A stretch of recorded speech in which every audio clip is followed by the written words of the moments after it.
Hello students. So colligative property में third colligative property आपकी आती है, that is depression in freezing point. ठीक है, इसको हम लोग शो करेंगे with delta T F. So before studying the depression freezing point, पहले आपको अंडरस्टैंड करना पड़ेगा कि फ्रीजिंग पॉइंट क्या होता है। So what is freezing point? Freezing point is the temperature at which the vapor pressure of any solid is equal to the vapor pressure of liquid। ठीक है, मतलब जिस टेम्परेचर पर वेपर प्रेशर ऑफ सॉलिड किसके बराबर हो जाए? Vapour pressure of liquid के बराबर हो जाए, उस टेम्परेचर को कहते हैं अपन freezing point. The temperature is called as freezing point. याद रहेगा। एक और चीज़ याद रखनी है फ्रीजिंग पॉइंट के बारे में कि it's not a colligative property. ये कॉलिगेटिव प्रॉपर्टी नहीं है, जैसे कि बॉइलिंग पॉइंट था। But depression in freezing point is a colligative property. तो वंस अगेन ये ग्राफिकल रिप्रेजेंटेशन है इसका। तो देखिए बेटा, यहाँ पे कर लेते हैं हम लोग प्रेशर और यहाँ कर लेते हैं हम लोग टेम्परेचर। ठीक है। सो अब फ्रीजिंग हो रहा है, तो जैसे जैसे टेम्परेचर आपका कम हो रहा है, तो सपोज़ कीजिए ये आपका टेम्परेचर कम होता जा रहा है, और फिर अचानक से यहाँ पे जाके ये क्या हो रहा है, प्योर सॉल्वेंट जो है वो फ्रीज़ हो गया है। अब उसके बाद यहाँ से फ्रोज़न सॉल्वेंट आ गया आपके पास। ठीक। तो फ्रीजिंग पॉइंट ये जो मैंने ड्रॉ किया, this is the pure liquid, ये है प्योर सॉल्वेंट का फ्रीजिंग पॉइंट है। अब धीरे धीरे हम बात करते हैं सॉल्यूशन का। तो सॉल्यूशन का फ्रीजिंग पॉइंट जैसे जैसे टेम्परेचर कम होगा वैसे वैसे जा जाएगा, और this is the freezing point of solution. ये सॉल्यूशन के लिए कर्व ड्रॉ किया गया। तो बेटा दो चीज़ यहाँ पे आई, तो प्योर सॉल्वेंट है, यहाँ पे फ्रीज हो चुका है। So this temperature is known as T naught, way T naught क्या है यहाँ पे? Freezing point of pure solvent. और ये जो टेम्परेचर है जहाँ पे ये ऐसे कोलाइड हो रहा है, this is the freezing point of solution. इसको मैं T1 कह देता हूँ। तो T1 is the freezing point of solution. और जो इनका चेंज आया, the change is said to be the, जो इनका चेंज आया है उस चेंज को कहेंगे हम लोग डेल्टा TF। और delta TF is that is the depression in freezing point. तो बेटा एक बात समझ में आती है हमें यहाँ से कि डेल्टा TF जो है वो क्या है? T0 माइनस T1 है।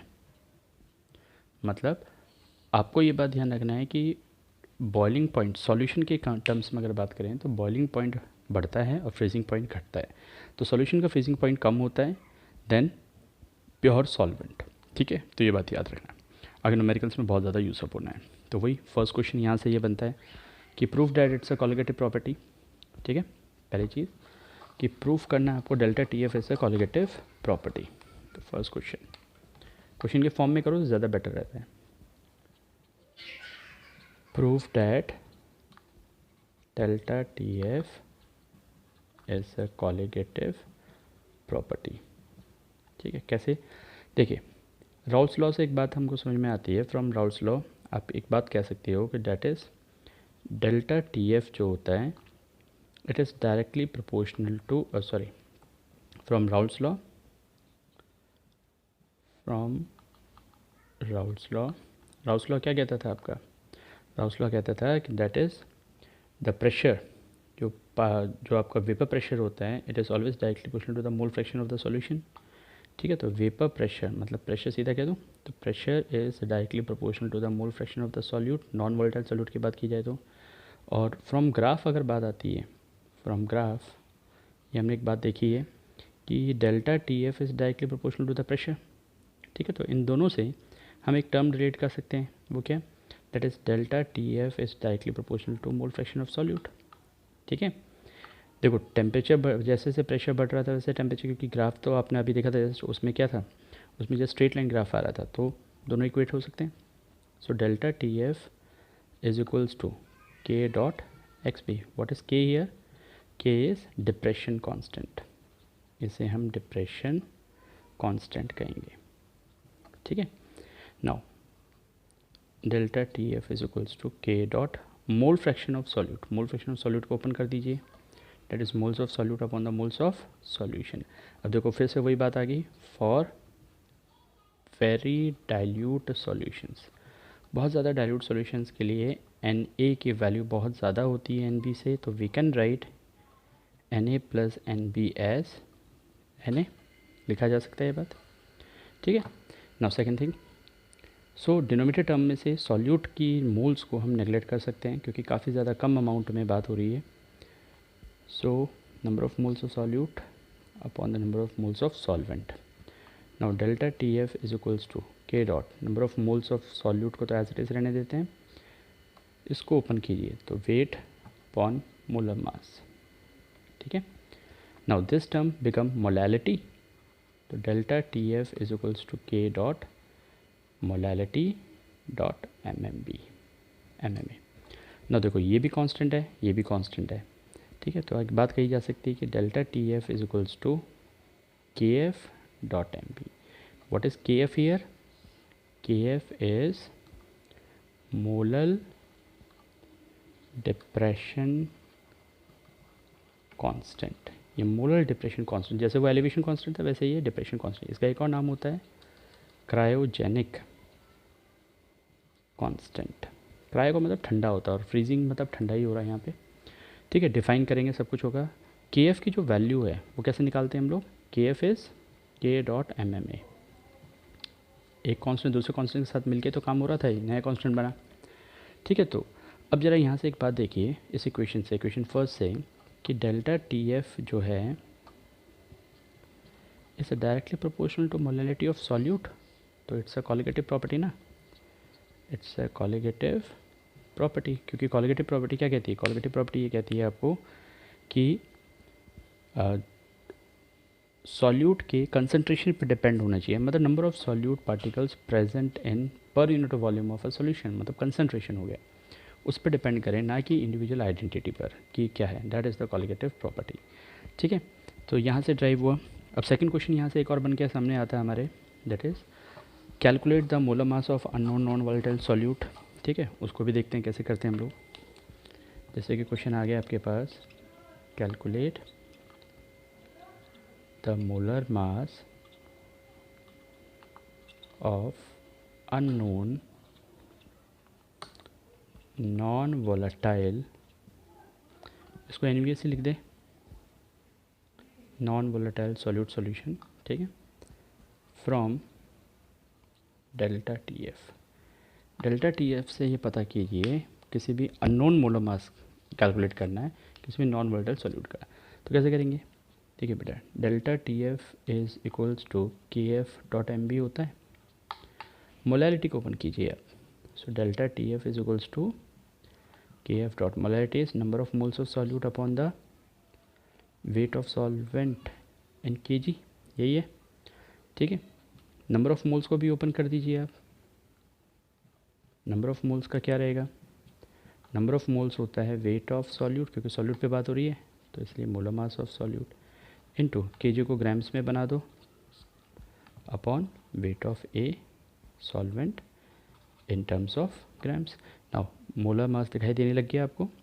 तो molar mass of solute is equals to KF upon weight of solute upon the weight of solvent into 1000 upon delta TF.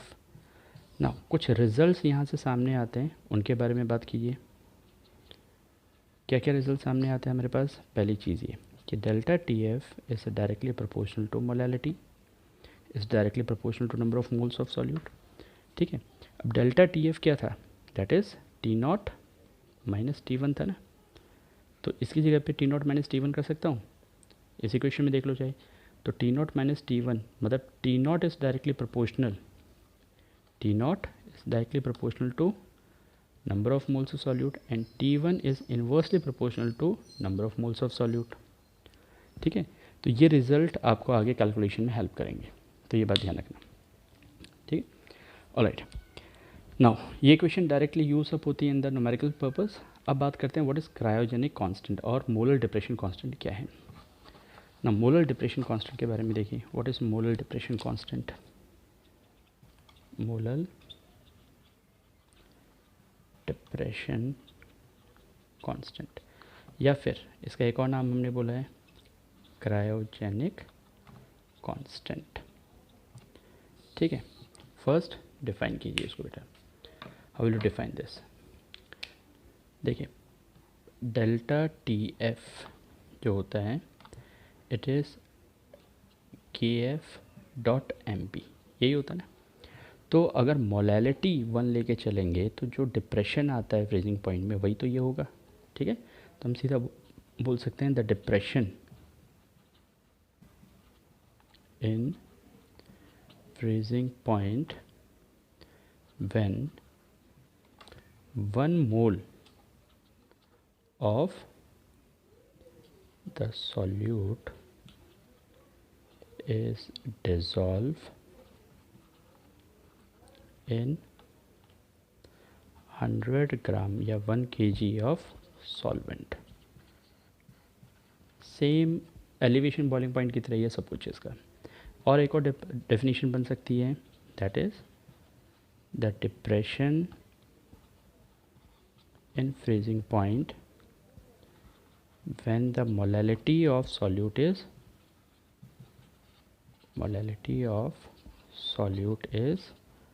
1 molal, ठीक है, या इज़ 1 यूनिट, इस यूनिटी लेके चलो चाहे कुछ भी करो। बात करेंगे इसकी यूनिट की, तो what is the unit. Unit यहाँ से ड्राइव हो जाएगी, इस इक्वेशन से देखते हैं के F is equal to delta T F upon M B आ जाएगी।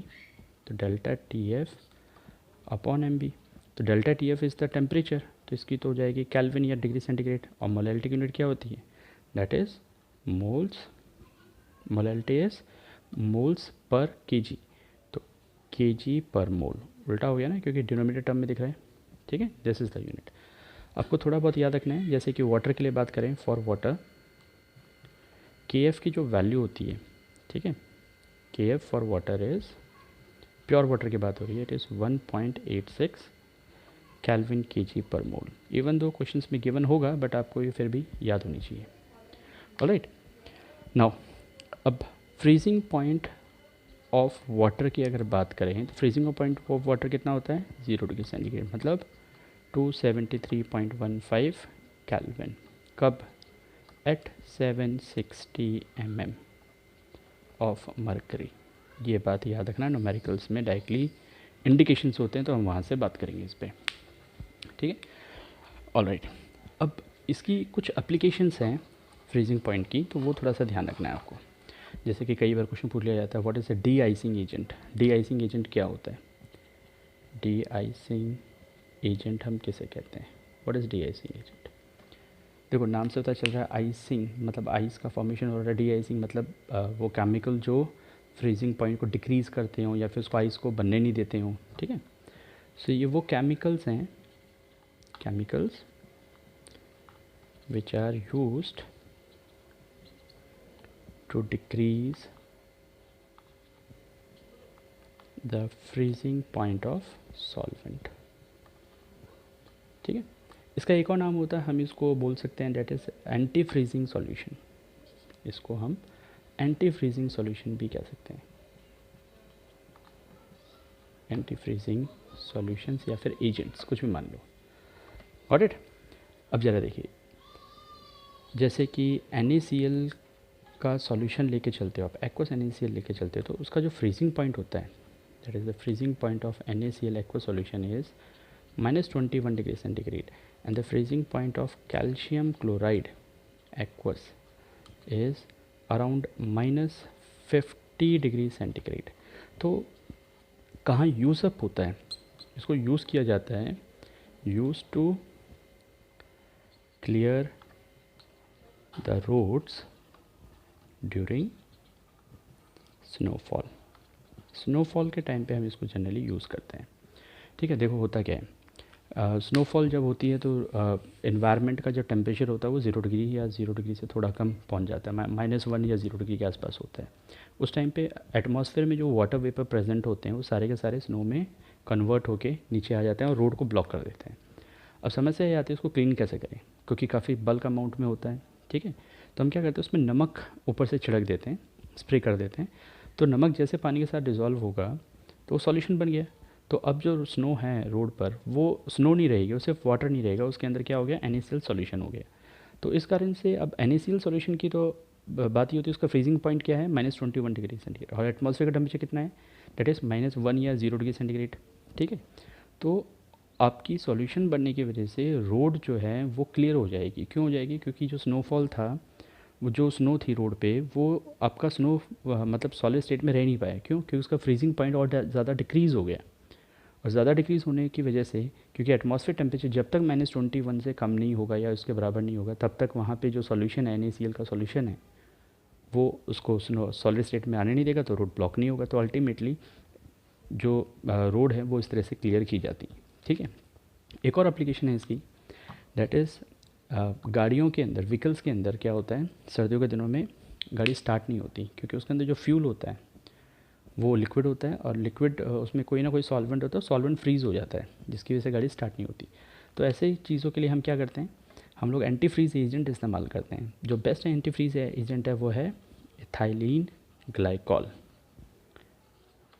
ग्लाइकॉल इज़ यूज्ड एज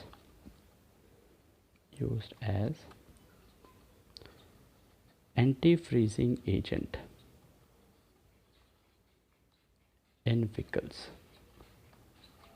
ठीक है, एंटी फ्रीजिंग एजेंट्स की तरह काम में लेता है। तो इसका भी काम यही होता है कि फ्रीजिंग पॉइंट को डिक्रीज़ कर देगा, तो फ्यूल के अंदर जो प्रेजेंट जो सॉल्वेंट है वो आपका फ्रीज़ नहीं होगा, और फ्रीज़ नहीं होगा तो अल्टीमेटली फ्यूल लिक्विड स्टेट में ही बना रहेगा, even though temperature is very low. So this is all the concept about the freezing point and the depression in freezing point. Alright, समझ में आया आपको।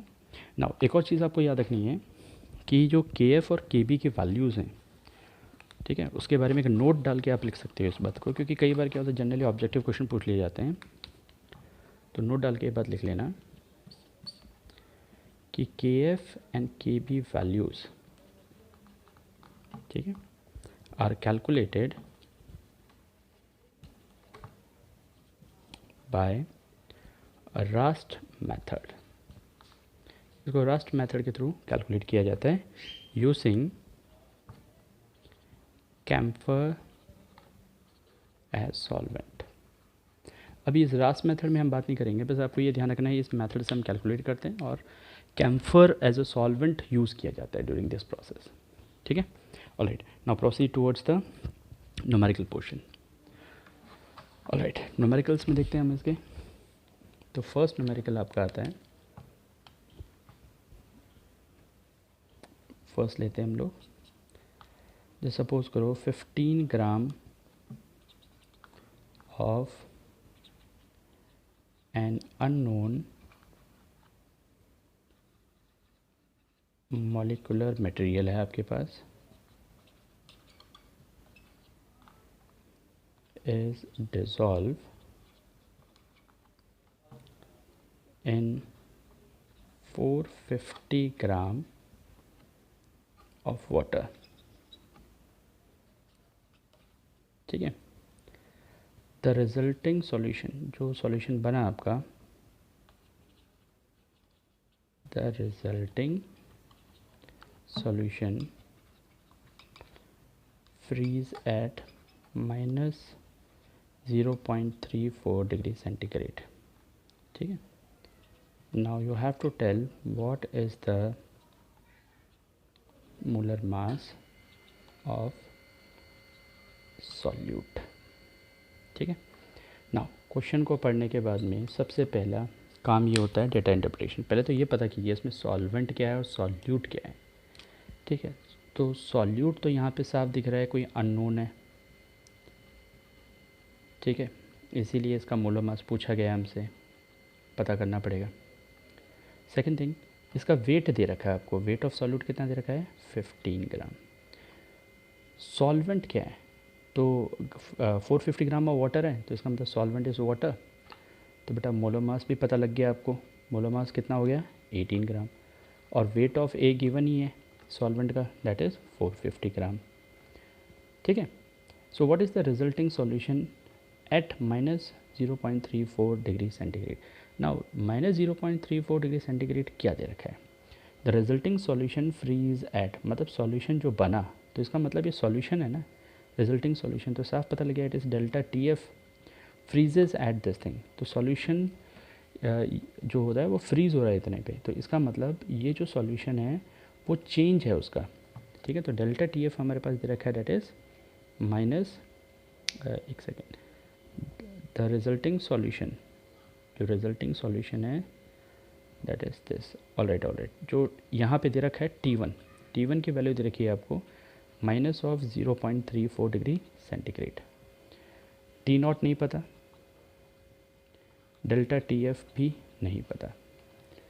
चलिए T0 के बारे में हम अच्छे से जानते हैं, कैसा 0 डिग्री सेंटीग्रेड होता है। ठीक है, और एक और चीज़ यहाँ पर KF की वैल्यू वाटर के लिए कितनी बताई थी, 1.86 केल्विन kg पर मोल। तो बेटा एक बार ध्यान रखना यूनिट कन्वर्शंस का, केल्विन में चेंज करना पड़ेगा इन सबको, तो पहले चेंज निकाल लेते हैं फिर देखते हैं इसको। सो डेल्टा TF क्या होता है, delta TF is T0 minus T1। T0 कितना होता है 0 degree centigrade, minus of -0.34 degree centigrade होगा, तो इट बिकम्स 0.34 डिग्री सेंटीग्रेड। क्योंकि ये चेंज है तो इसका मतलब ये केल्विन में भी वैल्यू होगी।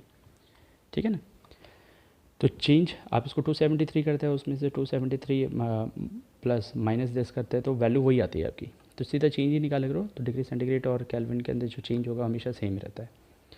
ना मोलर मास निकालना है तो मोलर मास का सीधा सीधा फॉर्मूला अप्लाई कर दो चाहो तो। मोलर मास का फॉर्मूला क्या था, that is KF upon delta TF dot weight of B upon weight of A into 1000। सीधा याद रखो, वरना डिराइव भी कर सकते हो आप, जैसे आपने एलिवेशन को याद किया था। ठीक है, सो KF की वैल्यू कितनी है बेटा, यहाँ पे KF इज़ 1.86, जो चेंज आया कितना है 0.34 केल्विन। वेट ऑफ B कितना है आपको 15, वेट ऑफ A 450 इंटू 1000, तो सारी वैल्यूज़ ही गिवन है। ठीक है, सिर्फ इसको थोड़ा कंसेप्टली देखना होता है आपको डेल्टा TF को, कि क्वेश्चन को पढ़ के। तो upon solving you get 182.35 grams, this is your answer. Fine, आया समझ में? All right, now take another question. चलिए एक और क्वेश्चन करते हैं try. So another question is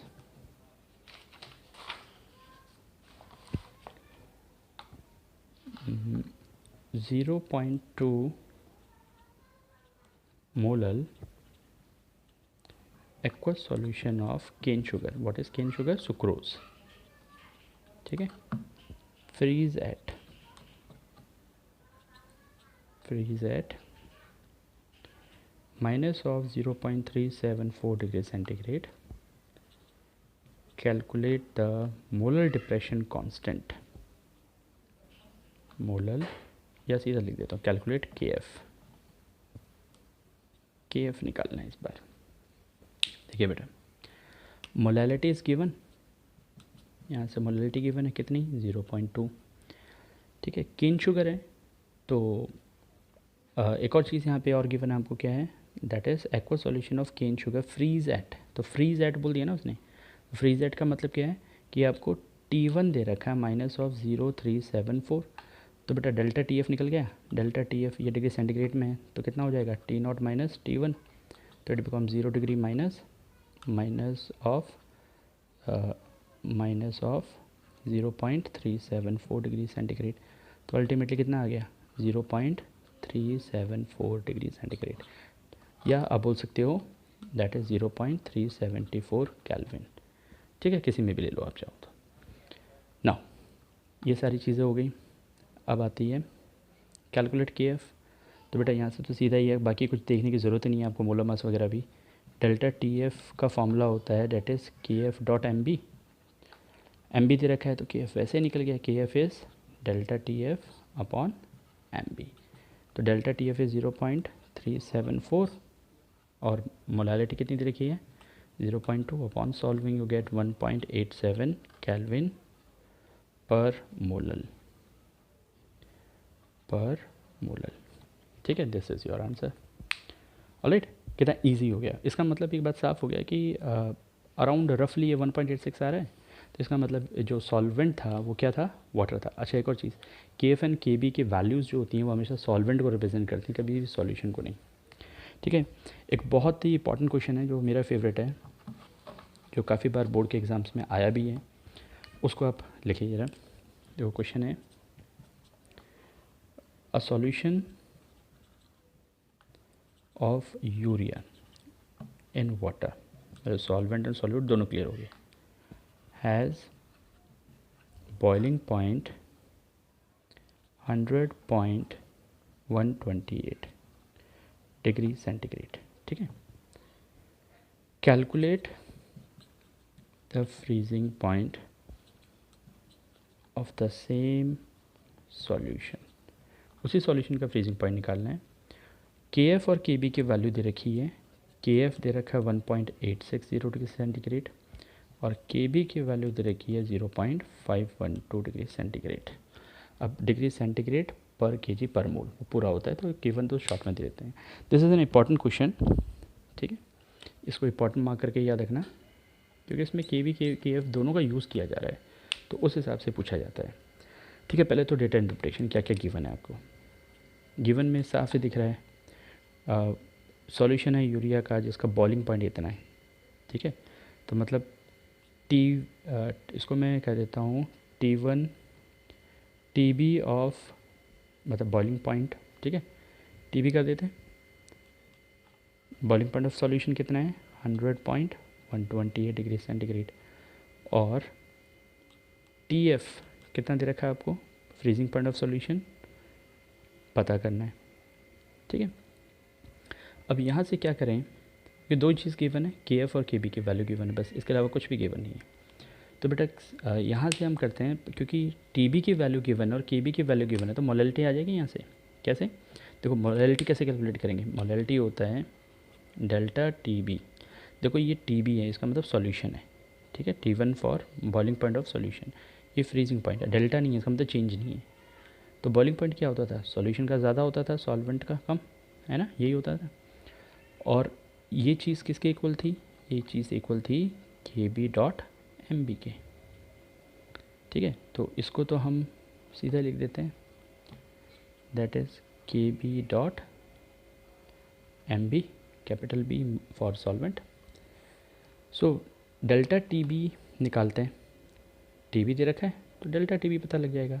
कैसे, T1 माइनस टी नॉट, और टी नॉट T1 कितना है 100.128, और ये कितना होता है, दैट इज़ 100, प्योर सॉल्वेंट का बॉइलिंग पॉइंट है डिग्री सेंटीग्रेड में, तो इसका मतलब 0.128 डिग्री सेंटीग्रेड आ जाएगा इसका चेंज।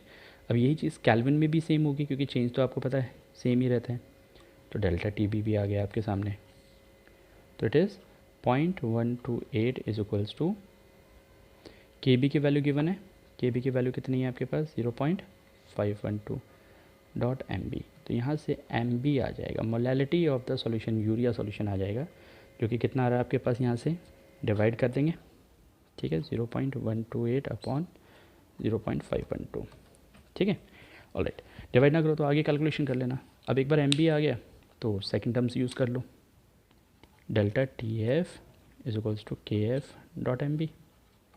ठीक है, पूछा क्या इसने हमसे, पूछा है हमसे के एफ टी एफ की वैल्यू।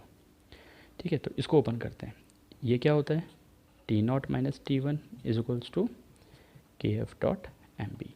अब टी नॉट कितना होता है, फ्रीजिंग पॉइंट, फ्रीजिंग पॉइंट की बात है, फ्रीजिंग पॉइंट ऑफ जो वाटर होता है वो ज़्यादा होता है देन द सॉल्यूशन। देखो फ्रीजिंग पॉइंट सॉल्यूशन का घट जाता है, बॉइलिंग पॉइंट बढ़ता है, तो ये बात ध्यान रखना आपको, ये इक्वेशन याद रखना है, T1 मतलब सॉल्यूशन का या फिर प्योर का, सॉल्यूशन का या फिर प्योर का सॉल्यूशन का, वो चीज़ आपको अच्छे से याद रहनी चाहिए। तो ये तो होता है 0 डिग्री, ठीक है, माइनस T1 हमसे पूछा है, TF है ना, इसका मतलब T1 हमसे पूछा है, इज इक्वल्स टू KF की वैल्यू, KF की वैल्यू कितनी है हमारे पास, दैट इज़ 1.86। ठीक है, डॉट MB की वैल्यू कितनी होगी, MB ये निकाला हमने 0.128 upon 0.512।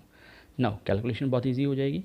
So upon solving you gate तो माइनस ऑफ T1 की वैल्यू आ जाएगी 0.47। ठीक है, तो T1 की वैल्यू कितनी होगी, that is minus of 0.47 degree centigrade is your answer. चाहो तो आप सेंटीग्रेड में ले लो, चाहो आप केल्विन में ले लो, कोई फ़र्क नहीं पड़ता उससे। ठीक है, डिग्री सेंटीग्रेड इसलिए क्योंकि के और KF की वैल्यू उसी में दे रखी थी। आया समझ में? तो इस तरह से आपको ये काम करना है आपको। आई होप आपको ये समझ में आ गया होगा। नाउ नेक्स्ट वीडियो जो बनेगा आपका लेक्चर होगा वो होगा ऑस्मोटिक प्रेशर, जो कि इंपॉर्टेंट है काफ़ी। ऑस्मोटिक प्रेशर में सबसे पहले आपको थोड़ा बहुत ये समझना पड़ेगा कि ऑस्मोसिस हाइपोटोनिक सॉल्यूशंस क्या होते हैं, हाइपरटोनिक क्या होता है, आइसोटोनिक सॉल्यूशंस क्या होते हैं, RBCs पे कैसे काम करते हैं। ठीक है, तभी जाके उसमें आएगा। Alright, thank you.